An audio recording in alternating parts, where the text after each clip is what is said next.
Labą dieną. Šiandien gaminame kibinus.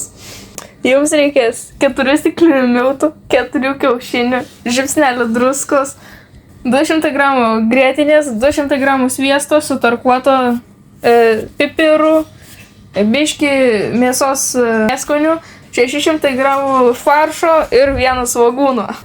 Iš pradžių įberiame miltus į indą. Ant jų išberiame sutarkuotą sviestą. Juos gerai išmaišome.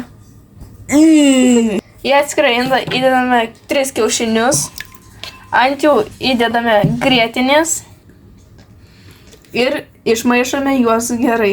Gautą masę supilame į miltų ir sviesto mišinį.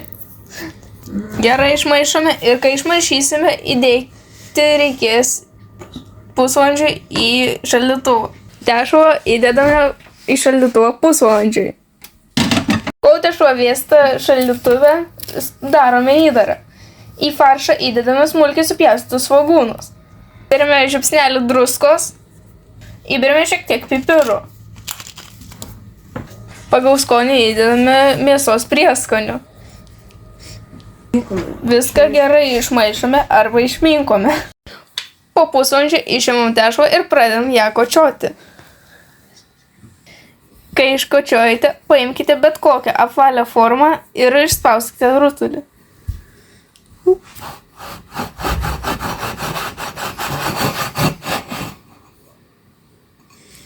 Orkaitę įkaitiname iki 200 Celsijaus. Kol orkaitė kaista, parašėm kibinukus. Paimam tešlos gumuliuką, padarom iš šio rutuliuką ir įdedame į tešlą. Kai sudedame įdarą, pradedam formuoti kibinėlius.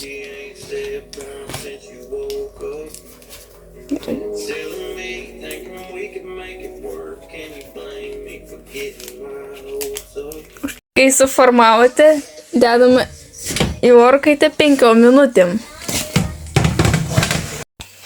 Po 5 minučių, kai išimame, aptempame kiaušiniu.